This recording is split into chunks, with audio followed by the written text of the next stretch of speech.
69 ఉద్యమం రక్తసిక్తమైపోయిన తర్వాత 369 మంది బిడ్డల్ని కర్కశంగా కాంగ్రెస్ బలి తీసుకున్న తర్వాత ఏ ఇందిరమ్మ రాజ్యం అని చెప్తున్నారో ఆ ఇందిరమ్మనే 369 మంది బిడ్డల్ని కాల్చి చంపించింది.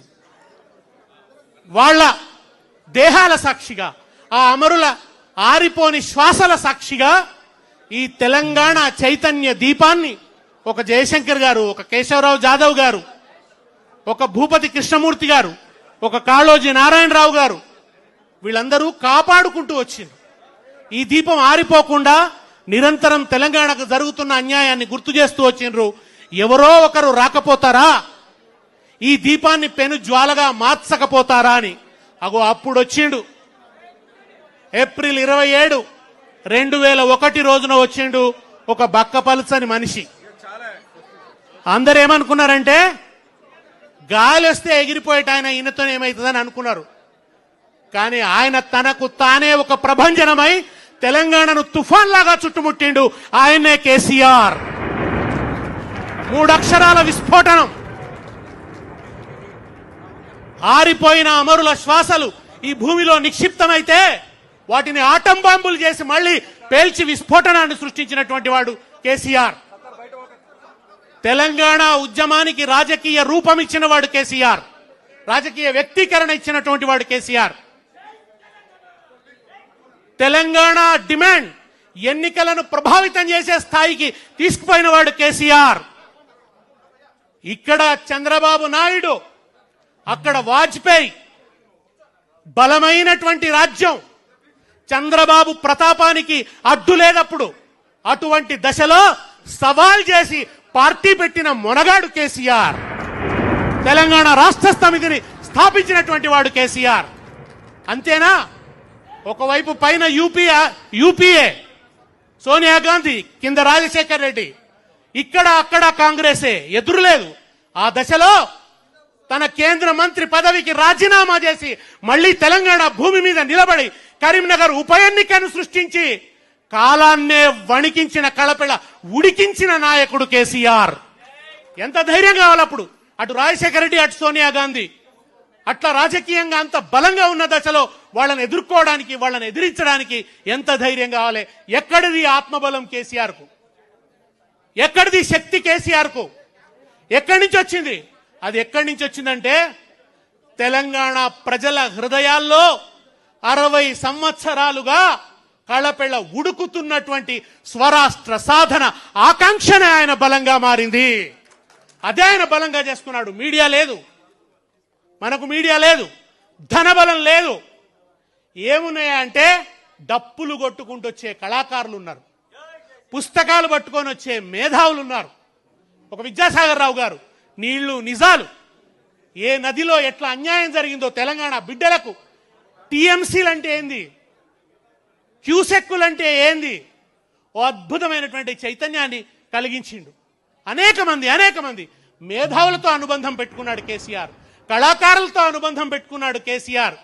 డాక్టర్లతో అనుబంధం, లాయర్లతో అనుబంధం, తెలంగాణలోని ప్రతి సమూహంతో అనుబంధాన్ని పెట్టుకొని ఓ అద్భుతమైనటువంటి పోరాటాన్ని నిర్మించి ఢిల్లీ పీఠాన్ని గజగజ వణికించి ఇటు పార్లమెంటు, అసెంబ్లీ, ప్రతి ఇటుక పెళ్ళ కూడా వణికిపోయేలాగా ప్రళయ గర్జన చేసి చివరికి ఎన్నికలకు ముందు జై తెలంగాణ, ఎన్నికలకు ముందు నై తెలంగాణ అనే కుట్రను అమలు చేస్తుంటే పదవులు పణంగా పెట్టడమే కాదు, ప్రాణాన్ని కూడా పణంగా పెడతానని కేసీఆర్ చచ్చుడో తెలంగాణ వచ్చుడో అని రణనినాదం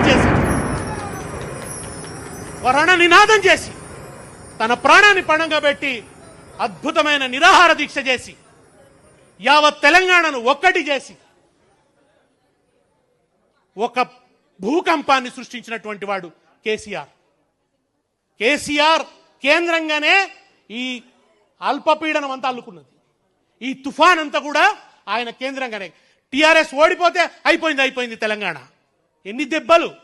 అసలు కరీంనగర్ ఉప ఎన్నిక సవాల్ చేసినాడు, గుండెలు వణికినాయి. ఏమైతుంది అని.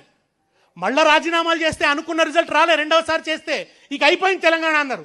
2009లో అనుకున్న ఫలితాలు రాకుంటే అయిపోయింది కేసీఆర్, నేలమాళిగలకు పోయినట్టే అన్నారు.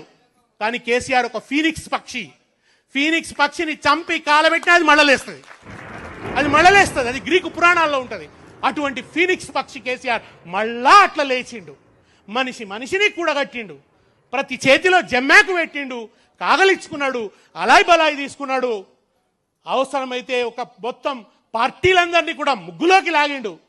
ఆంధ్రలో వేర్లుండి తెలంగాణలో కొమ్మలు రెమ్మలున్న కరడుగట్టిన సమైక్యవాద పార్టీ చంద్రబాబు నాయుడుతో తెలంగాణ తీర్మానం చేయించిన ఘనత కేసీఆర్ది. ఎవరు చేయించగలరు? అది చేయించిన వాడు కేసీఆర్. కేసీఆర్ లేకుంటే తెలుగుదేశం పార్టీ తీర్మానం చేస్తుందా? బీజేపీ తీర్మానం చేయాల్సి వచ్చింది, కమ్యూనిస్ట్ పార్టీ తీర్మానం చేయాల్సి వచ్చింది. ప్రజల్లో ఉబుకుతున్న చైతన్యాన్ని, ప్రజలు ఎన్నికల ద్వారా ఇస్తున్న ఫలితాన్ని, వీటన్నిటిని ఒత్తిడిగా ప్రయోగించి ఒక్కొక్క పార్టీని గజగజ వణికేటట్టు చేసిండు. వణికితే ముగ్గులోకి దించితే తీర్మానాలు చేసి మేము తెలంగాణకు జై అంటాం, మేము తెలంగాణ. ఇవాళ మాట్లాడుతున్న వాళ్ళంతా వీళ్ళందరూ కూడా మేము కాదా తెలంగాణ ఉద్యమకారులం, ఊర్లలోకి వస్తే చెప్పులతో కొడతామన్నారు తెలంగాణ వాదులు ఆ రోజు. మీరింటి దొంగలు, మీరు ద్రోహం చేస్తున్నారు, మీరు ఊళ్ళలోకి వస్తే చెప్పులతో కొడతామన్నారు. అప్పుడు వీళ్ళు తెలంగాణ అన్నారు, అప్పుడు వీళ్ళు పార్లమెంట్లో మాట్లాడినరు, అప్పుడు వీళ్ళు ఉద్యమాల్లోకి కలిసి వచ్చిండ్రు. అది కూడా అందరు కాదు, కొందరు. ఇవాళ వెళ్తున్నానైందైతే అప్పుడు కూడా రాలే. ఆయనకు 14 ఏళ్ల ఉద్యమంలో సిగ్గు రానేలేదు, ఆయనకు బుద్ధి రానేలేదు, జ్ఞానం రానేలేదు, తెలంగాణ ఉద్యమ స్పృహ రానేలేదు ఆయనకు. ఒక్కనాడు జయశంకర్ సరసన నిలబడలే, ఒక్కనాడు విద్యాసాగర్ రావు గారి కరచాలనం చెయ్యలే. ఏదైనా ఉన్నదంతా కూడా చంద్రబాబు పాదాల దగ్గరనే మోకరిల్లి ఆ చంద్రబాబును తెలంగాణ మీద నీ స్టాండ్ ఏందని అడిగేటందుకు ఉద్యమకారులు పోతే ఉద్యమకారులను చంపేస్తానని రైఫిల్ ఎత్తిన ద్రోహి వాళ్ళ ముఖ్యమంత్రి. ఆ ద్రోహి ఇవాళ మళ్ళా తిరిగి తెలంగాణ అస్తిత్వం మీద మబ్బులు ముసురుకుంటే కోట లోపలుండి శత్రువులకు తలుపులు తెరిచినట్టు తలుపులు తెరుస్తున్నాడు. ఆ ద్రోహి వాళ్ళ విగ్రహాల పేరిట రాజకీయం చేస్తున్నాడు. ఎన్టీ రామారావు విగ్రహాలు చాలా కాలంగా తెలంగాణలో ఉన్నాయి, మనం పలగొట్టలే, మనమేం తీసేలే. కానీ వాళ్ళ పెడుతుంది ఎన్టీ రామారావు విగ్రహం మాత్రమే కాదు, ఎన్టీఆర్ విగ్రహం వెనుక ప్రతిష్ఠించదలుచుకుంది చంద్రబాబు నాయుడిని. చంద్రబాబు నాయుడు ప్రతిష్ఠించడం కోసం ఆ విగ్రహాల మాటున ఇవాళ రాజకీయం నడుస్తున్నది. ఇవాళ మళ్ళా గద్దలాడుతున్నాయి తెలంగాణ మీద. కేసీఆర్ అధికారంలో లేడు అంటే మళ్ళా గద్దలు తిరుగుతున్నాయి తెలంగాణ మీద, రకరకాల గద్దలు, మళ్ళా సినిమా గద్దలు. మళ్ళా ఈ గద్దలన్నీ కూడా ఇవాళ తెలంగాణ చుట్టూ ఆడుతున్న ఈ సందర్భంలో ఈ పుష్కర తెలంగాణ మనకు కొత్త కర్తవ్యాలను ఉపదేశిస్తున్నది, మనకు కొత్త పథాన్ని నిర్దేశిస్తున్నది. మళ్ళీ మనలో పోరాట స్ఫూర్తిని రగల్చమని, మళ్ళా ఒకసారి తెలంగాణ జెండాను ఎత్తుకొని జై తెలంగాణ అని ప్రళయ గర్జన చేయమని బోధిస్తున్నది ఈ పుష్కర తెలంగాణ.